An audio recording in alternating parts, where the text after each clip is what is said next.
Halo rekan-rekan semua, dan berikut adalah review saya tentang lensa Sony FI50mm f1.8. Nama saya Rika Ridias, apa kabar?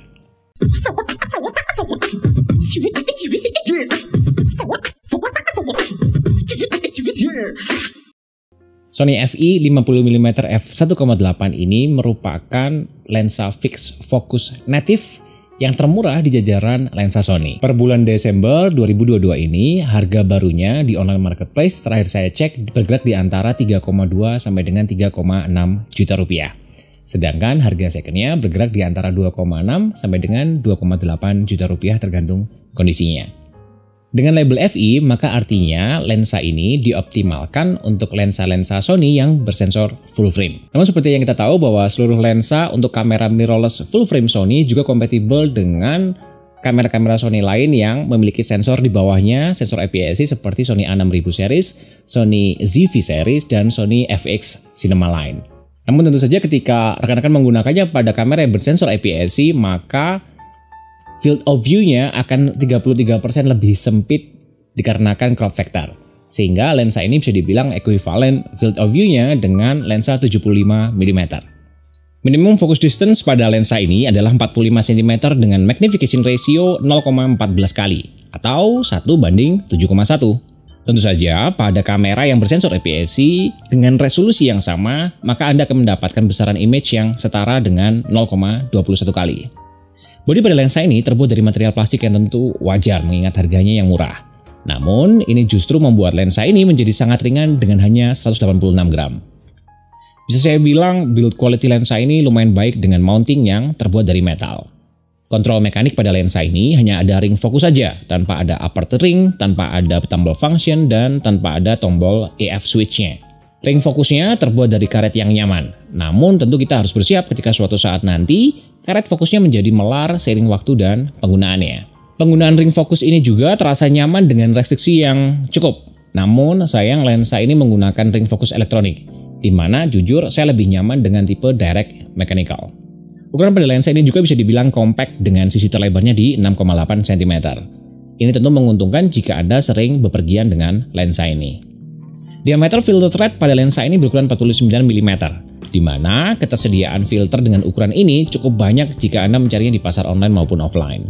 Jika kita kembali ke lensa ini dengan bobot yang tidak sampai 200 gram, maka tentu ini akan menguntungkan bagi rekan-rekan videografer yang bekerja dengan menggunakan gimbal, mengingat lensa ini tidak memiliki label OSS atau Optical Steady Shot. Jadi lensa ini nggak ada stabilizernya. Seperti contoh di sini saya menggunakan gimbal lightweight lama milik saya, Zhiyun Crane M dengan Sony A7 III dan masih dalam toleransi bobot maksimal penggunaan. Untuk tes autofocus video pada lensa ini, saya menggunakan bodi A7 III yang sudah menggunakan firmware lensa 50mm terbaru dengan setting Continuous AF, Center Autofocus, Face atau Eye priority-nya dalam keadaan aktif, Subject Detection-nya Human, AF Track Sensitivity-nya pada level 5 atau Responsive.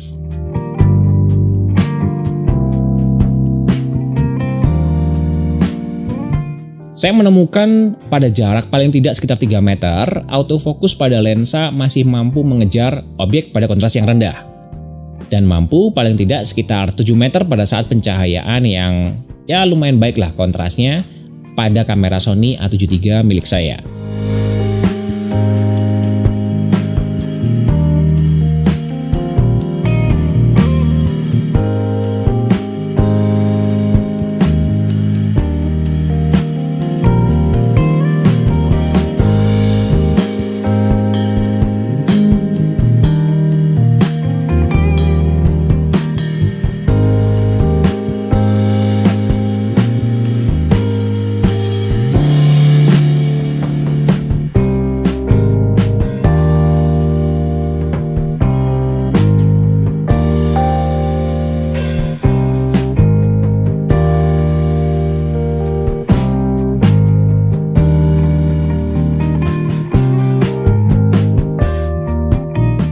Focus breathing dan noise pada saat focusing pada lensa ini tetap menjadi masalah.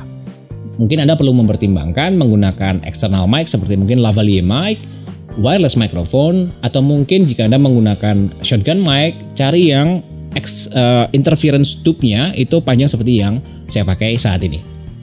Tes autofocus pada mode fotografi untuk lensa ini saya menggunakan setting yang sama dengan video. Dan saya menemukan hasilnya jauh lebih memuaskan daripada autofocus pada mode video yang tadi kita sudah lihat.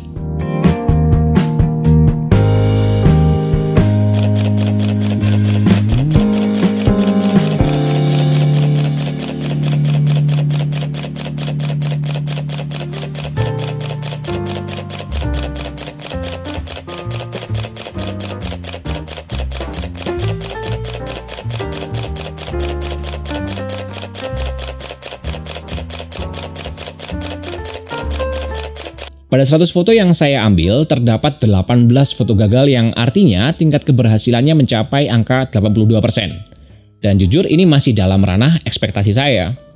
Seperti umumnya lensa fix 50mm di berbagai brand, lensa ini juga bisa digolongkan termasuk lensa yang tajam. Pada aperture f1,8, lensa ini sudah terlihat lumayan tajam, dan ketajaman maksimumnya didapatkan di f4 sampai dengan f14 di mana lens diffraction mulai nampak.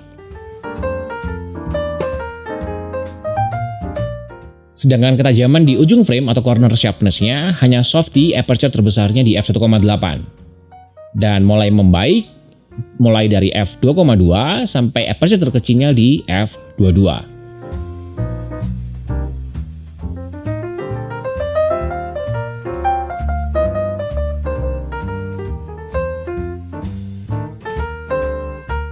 Chromatic aberration pada lensa ini saya bisa bilang sangat-sangat minimal di aperture terbesarnya di f1,8 dan sepenuhnya terkontrol di f2,8. Vignetting pada aperture terbesarnya di f1,8 terasa cukup kuat, namun berkurang drastis pada f2,2. Dan seperti review-review lensa sebelumnya, untuk masalah flare dan star effect pada lensa 50mm ini saya kembalikan penilaiannya kepada Anda, karena ini tentu tergantung dari selera masing-masing ya. Saya terus terang hanya tidak nyaman dengan tampilan ghosting pada lensa ini. Tampilan autofocus pada lensa ini menurut saya cukup baik dan tidak terlalu sibuk sehingga distracting gitu ya. Autofocusnya cukup uniform serta mampu menguatkan subjek utamanya sebagai point of interest. Namun jika kita berbicara tentang bokeh, orb shape bokeh ya, maka jujur saya kurang suka dengan X-shape bokeh yang dihasilkan oleh lensa ini. Namun ini pendapat pribadi saya ya, tidak perlu dimasukkan ke dalam pertimbangan teknis Anda.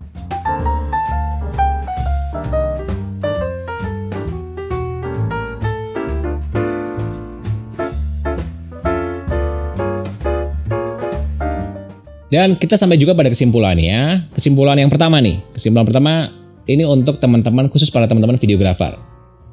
Dari dulu sampai sekarang banyak rekan-rekan terdekat saya, rekan-rekan yang profesional ya, para pekerja, itu mereka rata-rata tidak suka dengan lensa ini. Jadi kalau mereka pakai lensa ini di-set langsung full manual fokusnya.